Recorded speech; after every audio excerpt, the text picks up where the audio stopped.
Hey there, boys and girls. Welcome to this week's episode of Hollow Weekly. How low can we go? 53%. If you don't know what How Low Can We Go is where we start at 59% on Rotten Tomatoes, and now this time, this season, Metacritic, because we wanted to just be able to have more options of, Well, no, and it's part of the story. It's interesting why Metacritic and Rotten Tomatoes disagree so much all the time. Yeah. So 53%, Piranha 3D. I can't believe those words. It was so we polled the group, and so we have a little bit of explaining to do. Yep. We polled the group, and what actually won was Lost. There's a plot twist to this you don't even know yet, but go ahead. I don't even know? No, you don't even know, but go ahead. Keep going. Lord. It'll be so fun. Okay, so Lost Highway had won. I was very excited. I like David Lynch. I've watched Twin Peaks, Firewalk with Me, Twin Peaks Returns, Firewalk with Me. I haven't really seen like any other movies. I haven't seen Mulholland Drive or like Blue Velvet or anything like that. Is Blue Velvet, David Lynch movie? Okay. Anything like that. So I was really excited. Yes. And unless there's an update, unless this is part of the update, which I don't know what it is, there's nowhere to stream it. You have to buy the physical media of it. George has it somewhere. So it's one of those rare movies that you have to stream, and this is I think I own this movie on physical media, and it's so ridiculous why I couldn't access it because we stuffed everything that was media under the bed to deter our new cats from getting under the bed as a temporary solution, and I just can't get access to the pile. It's like Beowulf is protecting it, Dude. or Grendel. So we can't access it. So we were like, the plot twist is I fucked up. I misread it. Lost Highway was actually 52%. We'd still do it. It was never 53. Oh. I pulled a 52 and a 53 against each other because I'm an idiot.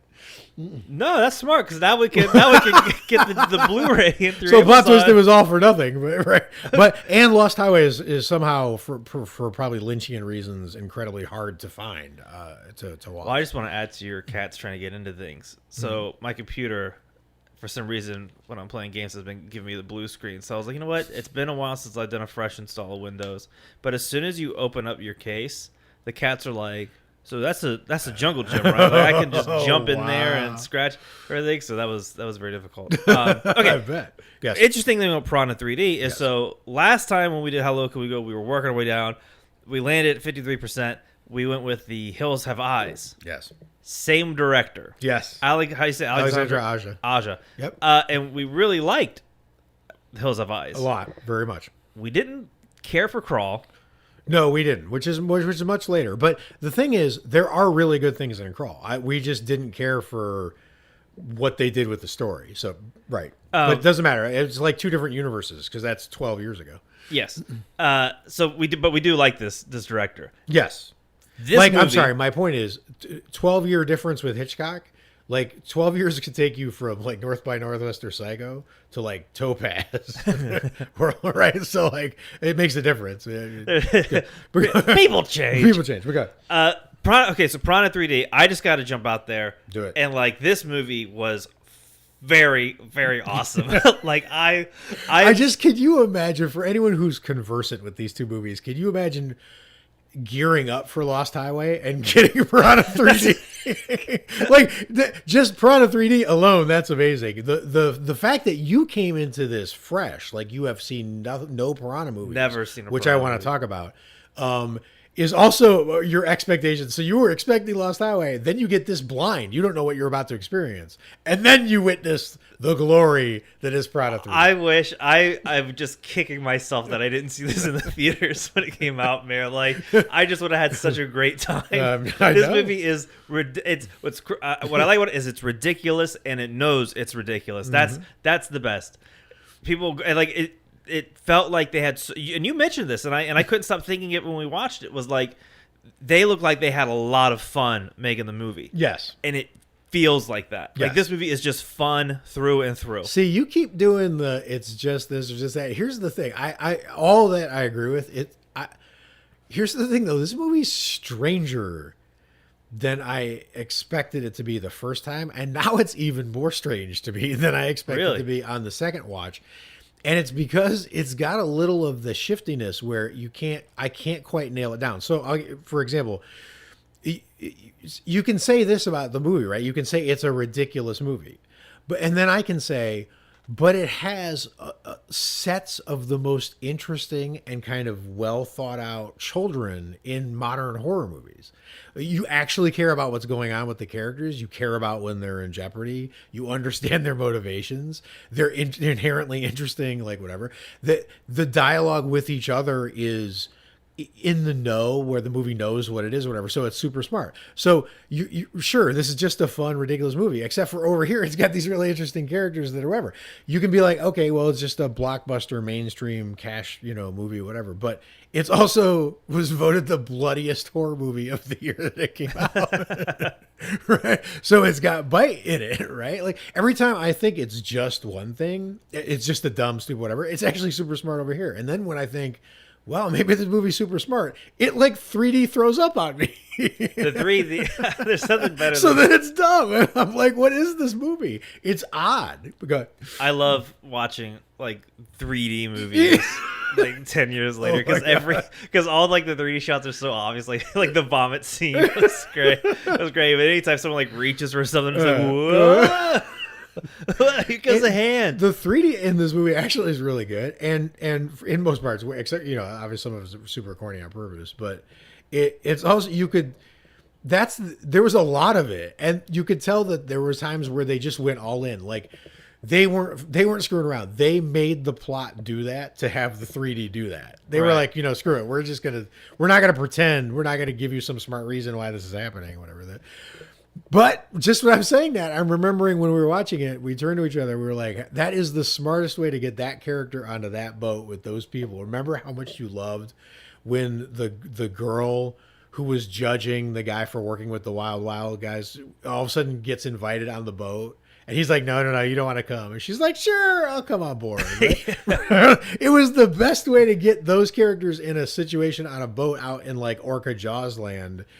To get that character there was so smart. Speaking of Jaws, I love that it took a page right out of the Jaws playbook, and every single time the camera was underwater, I started to tense up a little bit not because it was scary, but I knew that like there was a. I mean, it's kind of scary in the massacre scene. But what I liked about it though is you voted bloodiest movie, but the gore and the effects are really well done. Talk about this, because you love effects and you love creatures, and this has both.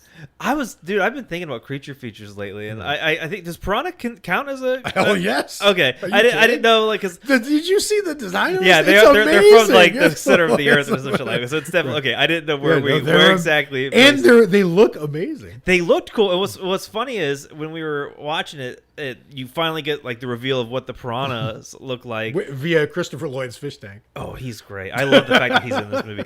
And Adam Scott and was it Richard Dreyfuss? Right. Like, my cast. God. But you see the fish, and then I was like, what is it? Like, I've seen a piranha, but like I've never. So I was like, what the fuck's a piranha like even look like? You just Google generic piranha, and it looked almost. Yeah, it looked almost like. And I was like, shit, these things are frightening. These things are terrible. These things suck. I don't like them at all. But with the gore and the cool creature designs and the gore, it made every shot underwater like have so much weight, because it wasn't just like, so I guess sometimes I was expecting like a cheap jump scare or like a fake out, but the Piranha 3D, right? But the possibility also is those could be the piranhas going to gnaw someone's leg off. So I was always like, I never had like a relaxing moment underwater, right? And it just, I don't know. I just think taking that that page out of the Jaws playbook, like it's worked in the 70s, it worked in 2010, probably still works today. I just like it a lot. I wanted to talk about, you said something really interesting while we were watching it about the color, and then it was almost like I could tell as soon as you said it, it's like my eye is relieved that it's not the modern movie color palette, that this movie is so vivid and in color. It was like a fucking vacation. Yeah, dude, there was an article on Twitter, and I was telling you about it, but I don't remember. It was like, I think it was called like "Where's the Color Gone" in films, and like it showed like Zack Snyder's like Justice League and stuff like that. But like watching this, it almost felt like it's so bright and fun and great. Like it almost feels like amateurish, but like but it's not. No, I know. But I know exactly what you're saying. But you see what like all the movies are doing now today, that nobody like has a movie like that brightly colored. Like, you're kind of like, what is this? Right, like, right. But I love it. I wish there was 1,000 more movies like it. Right. That's the weird thing, because first of all, you don't see that a lot in movies. You definitely don't see it in horror very often, right? So the fact that it's here it's kind of like when you're having the discussion about, who's the greatest type of musician or whatever, and everyone's like Rolling Stones, Paint It Black, Jimi Hendrix, whatever, and someone's like Beach Boys. Right. Like the Crazy Genius, this is the Beach Boys like movie came in. It was just like bright. That's a great way to put it, because you're always like, why are the Beach Boys there? Like, it's like there's always rock bands. You're like, ba ba ba. You're like, what? I mean, they got their own kind of dark, and this movie has its own kind of dark, because the massacre scene is dark AF. It's not like it's not messing around. That massacre scene, the setup is of a that tidal wave of mayhem. The setup for that too. Mm-hmm. Everyone just the more of the anytime like a crowd of people started gathering next to the water, I'm like, oh my god. Right. Oh no. And the setup towards the big massacre is great. I love the cops in the movie too. I always forget his name, right? Ving Rhames. Oh no, okay. And I'm glad you brought this up, because it's amazing to me how little Ving Rhames it takes to absolutely save a movie. I'm not sure this movie works the way it works without him. No. Even though he's there for like 7 minutes. He clearly had a 2-day shoot, but he's amazing. You feel he grounds everything, yeah. right? Like, it's incredible. No, I really dig his part. Yeah, it wasn't long, but he went out real like badass. He did go out badass at the most badass moment of the thing, because that was the other thing is, in Jaws, in Piranha 3D, you get what was implied in Jaws. One of the best moments in Jaws is when Richard Dreyfuss is watching all the idiots go out into the water with their stakes and dead cows and like whatever to throw in the water to hunt the shark. And he's like, you're all going to die. Like under his breath, right? But the you're all going to die, you want to see it. And you don't get to see that in Jaws. You see like a few people versus nature kind of Moby Dick situation, right? In Piranha 3D, you see what that would look like. You're all gonna die, and it happens. It is such a fun scene too. Like, I think at one point in time you compare it to like Saving Private Ryan. It was like Saving Private Ryan, but it is like, that's not wrong. Aquatic horror movies. The gore is so effective. Like, I love.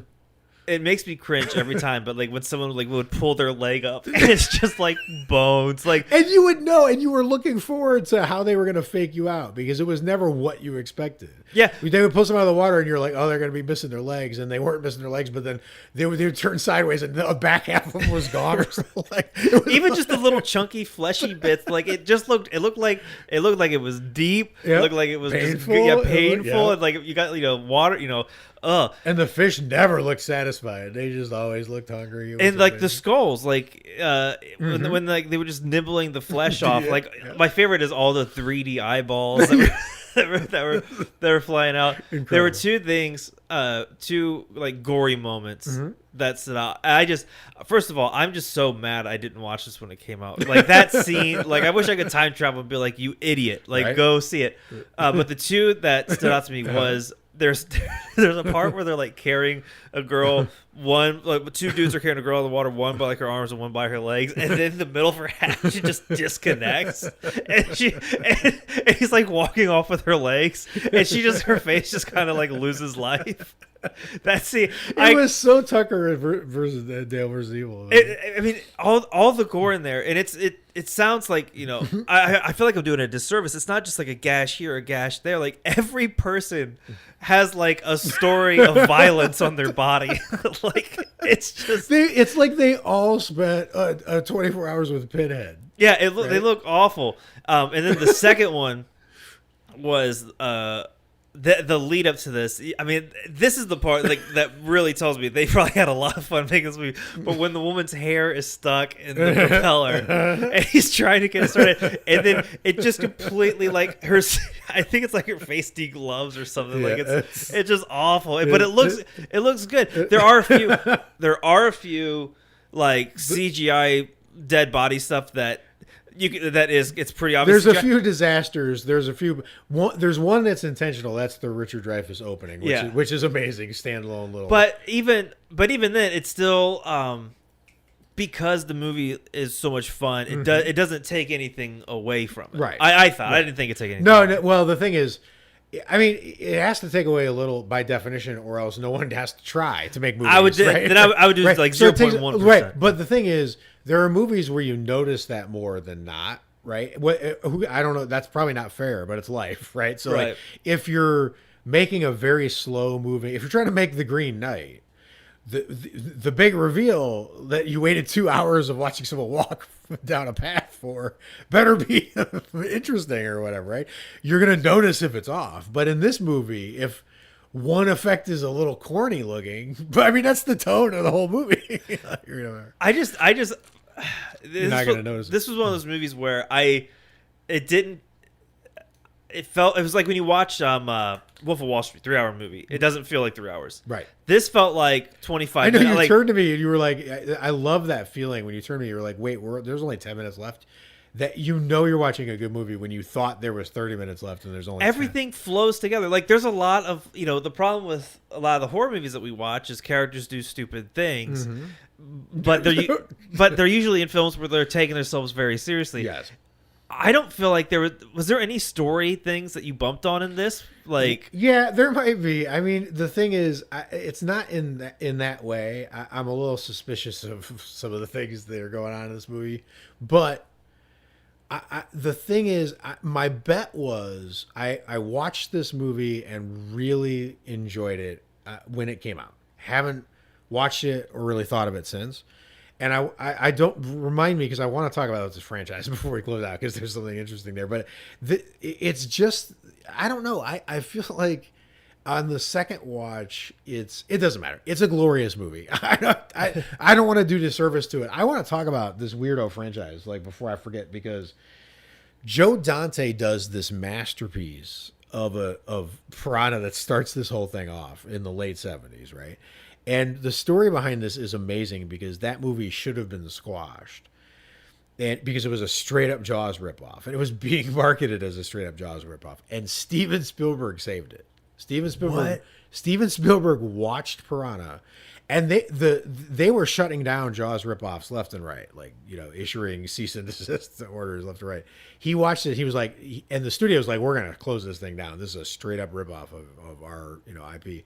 And he was like, no, this movie's great. You got to let this one go. He's like, and he had so much clout that they did it. Like the Piranha only exists, and Joe Dante's career possibly only exists because Steven Spielberg saved it because of Piranha, right? It's not, he didn't save it because he loved Joe Dante or they were neighbors or whatever. He loved the original movie. So that's what that movie is, right? It's a cheesy, corny, great, amazing, wow, like horror offbeat, classic. So you've got that movie. Then you got Piranha 2, which is unbelievable. Then you got this. This franchise is so strange. This might be the undercover strangest franchise in horror, just because there's not a lot of entries where you've gotten to the point where you just don't care. It's not like Amityville, right? There's still a few enough of them where it's sort of interesting, but whatever. But then it's also what we're talking about Piranha. What the hell? Why are we taking this seriously? It's fucking Piranha. It's like Leprechaun, but it's not. It's weird. I love this franchise now. Would that then mean that James Cameron's career got started because of Steven Spielberg? Possibly. I mean, if Piranha 2 is what got him started, I don't know that early back in James Cameron's career, but if that's, I think it was one of the first things. I could be wrong, but I remember. Then Piranha might have just unleashed all of mega Hollywood. Wow. That's crazy. On the world. Piranha's the reason we got an Avatar land. Like, that's crazy. It's like that lake that unleashed him in the first place. Like, it connected with somewhere mysterious in there. Everything it's amazing. What'd you think of the Eli Roth death scene? I mean, come on. This is another thing. We got to talk about this for a second because I would have never thought about this in a million years if I hadn't rewatched this movie. Girls Gone Wild? I mean, remember that was a thing? And has a thing ever disappeared so completely, so fast that, I think there was serious money behind that at some point and some clout. And now, I mean, there's never a thought of what that even was, but it's parodied in this movie as like the Wild, Wild Girls, right? You couldn't watch Comedy Central at night without hearing tropical music. Like, these girls are crazy. And I mean, it's so strange that it dated so hard. The technology, the computer technology in the original Jurassic Park has dated less than that part of Piranha 3, which is incredible. Yeah, it's crazy what a flip phone will do for you too. And like the Canon XLR ones, they got like those HD DV looking cameras. Totally. And honestly, the set pieces are pretty glorious. The stranded boat with the glass bottom and all the mayhem that goes there. The kids when they're on the little island and you see their boat with their little boat. He's like, I got my knots mixed up. Which comes into play later because they need to tie a key knot rapidly at a certain point. All of that is incredible. That's the thing is. So what else do we got to talk about before we rate this? Because if you were a fool like me and you haven't seen it, just watch it. Like it's. I mean, it's fun. It's whatever. The thing is, I remember being excited going into rewatching it, thinking to myself, this movie is going to be fun in the way that everyone was trying to pretend to me Malignant was fun. Right. But isn't. Right. Yeah. Like if you're going to be fun, then be fun. Right. And that's what the fun movies now don't do. And I mean, anyone who listens to the podcast knows I love dark movies. Right. So it's not that but when you're going to do a certain kind of thing, you got to commit to the thing. And if you're going to be a fun, movie, be Tucker versus Dale, don't be Malignant. Malignant's not fun. It's not very fun. The thing is that it shows you the power of the set piece scene, right? I think that's one of the most interesting things about this movie to me was Piranha 3 is lesser to me without the massacre scene. That's such a great memory to me, and like of the original watching it, not thinking they were going to go that far and then them going that far or whatever. So those set piece scenes are interesting. Malignant had that in the spoiler Gabriel going nuts in the police station, moment, right? So the set piece scenes can sometimes save the whole movie. I mean, think of the Exorcist 3 jump scare, right? I mean, that movie. What was the set piece for Malignant? The Gabriel goes nuts in the police station scene. Remember the chair, yeah. The chair flicking. Exactly. So, which I mean, honestly, was just a great scene. It was an insane scene, but in that case, didn't save enough. Anyway, I think the movie's great. So this was 53%. Yes, on Metacritic. On Metacritic. So we use Metacritic. What do you think? Where would you rate it on Rotten Tomatoes? I actually have the Tomatoes score here, and the critic and audience score is very interesting for this movie. Yes, there's interesting stories behind this. I think Rotten Tomatoes had it higher. I'm going to say that it was like. No, it can't be 70. 69%. You should have went with your gut. What? Rotten Tomatoes has it at 74. Whoa, wow. Guess what the audience has it as? Oh, on Rotten Tomatoes. God, I'm gonna hope for 80. I'm gonna be honest. 43. Oh my god, damn. So they have it 10 less. So we went with the Metacritic 53. Wow. Okay. That's interesting. Yeah. That for a movie like this. Yeah. That the audience scored I would have had it the other way. Yeah, I would have had it. And the critics were on board with Piranha 3D. Dude, it is certified for was not. What is happening? Are we in a simulation? I don't know. Like we gotta figure out what this means. Like where does Metacritic fit in with this?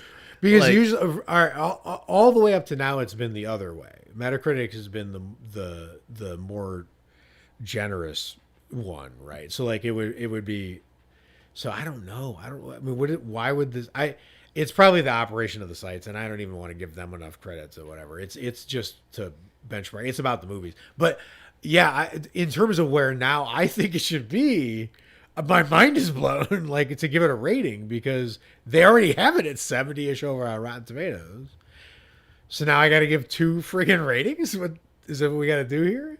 So like on Metacritic, it should be. Here's what I'm gonna do. Metacritic, it should be 70. On Rotten Tomatoes, it should be 96. 96. I mean, well, you said it's 74 now. I'm kidding. Yeah, but I think they got it pretty right.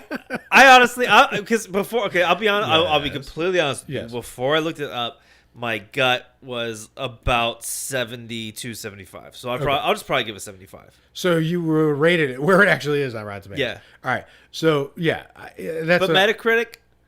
Well, I don't know. That's the thing is, I'm still trying to figure out how Metacritic. I think we got to stick with the score of where we got it, right? And we'll tell this story once, but I think it's going to throw us off if we keep doing that because it's a dangerous path to go down, right? Because we got to pick the rating that matters. If I didn't know any of this and I was dealing it with it as a 53, I would have done what you did. I would have said 75. Well, there we go. Ain't that beautiful? Right. Isn't that nice? Right. Knowing nothing else, that's what we would have done. So You're I right. 75. It's like scratching a lottery ticket. If you're going to lose, be like, can I get a refund? Like, no, that's not how it works. Now, the other interesting story to tell as we wrap up is the lower we go in the series, the more pain we're supposed to experience. But I'm experiencing pleasure. What are you experiencing? Some sick waves. Spring break. Right? It's so weird you say pleasure. Yeah. Because I was just listening to Seal's Kiss from a Rose. My power, my pleasure, my pain. Yeah. I remember that. It turns out the Batman Forever soundtrack is awesome. Yeah, I remember that too. Not the official soundtrack, like the scores. Like I went through those of the scores. Very great. So far, I've not. I think the worst movie we've watched so far was that one with Florence Pugh. Malevolent. I can't believe you remember the title of that movie, dude. I was searching so hard and I could not find it. To me, that's been the most disappointing.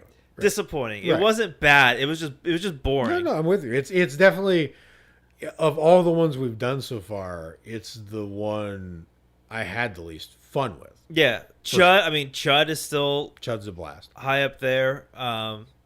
God, what did we have done a 70s? I feel like we did a 70s movie. Yeah, we're gonna try to avoid that because you hate 70s vision more. I do. I'm sorry. Sometimes to me it just looks. We're just so funny because Once Upon a Time in Hollywood is like your favorite. All right, so hold on. Let me pull up this here. So we did Night of the Living Dead. I really enjoyed that, which is amazing. With them Malevolent. Chud is still probably one of my favorites. Taste the Blood of Dracula is interesting. That episode just did numbers. I don't know what it was. It was a popular episode. Yeah, I don't know. It was interesting. Thank you, Christopher Lee. And then we started with we revisited Exorcist 3. So I would say so far, adding Piranha 3D to this list, this is great. Here's the thing though. The thing is, every journey has its way. Every journey has way stations, but it also has vibes. It has a feel. The general course of the journey, right?